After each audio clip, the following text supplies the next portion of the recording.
Adamzadın durmuşunda dövür bolyar dürlü dürlü bar dövürlen arasında İngovusu yaşlık dövri yaşlık dövri in acayip şatlıklı hem kızgalanlı biz yaşların kadrın bilip yaşalın hem hormatlayın yaşlık doğru güzel yaşlık adamzadın durmuş gülü günde arzu günde şatlık geçer şeydip yaşlık günü yaşlık doğru güzel yaşlık bahtlı günler şirin sesi kadrın birin yaş vaktinde kayıtalanmaz onun özü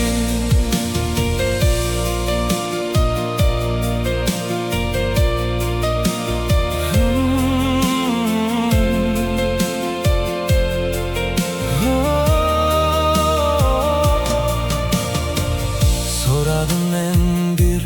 kocadan şeyle on beren çok abi alıp olsadı gaytadan sorardım yine yaşlı bir şonda bildim yaşlık diyen gümmatlı bir ömür yolu her bir gün altın yağlı saklap yaşa onun nurun bahar geçse gelir yere gün hem batsa çıkar yere emma bizim güzel yaşlık gaytalanmaz bilin yöne bir seyredipsin geçen yıllar yatlap durarız bir gün biz şol sebepli yaş vaktimiz arzulara yetelim biz yaşlık doğru güzel yaşlık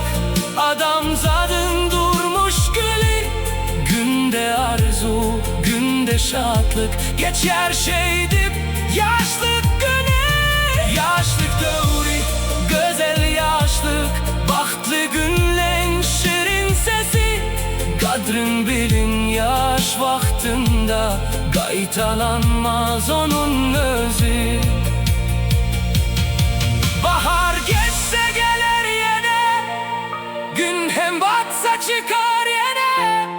emma bizim güzel yaşlık gaytalanmaz bilin yöne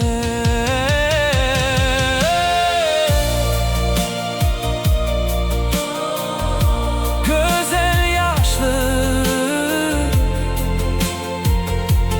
yaşlık doğru yüreklerde yaşar hemişe.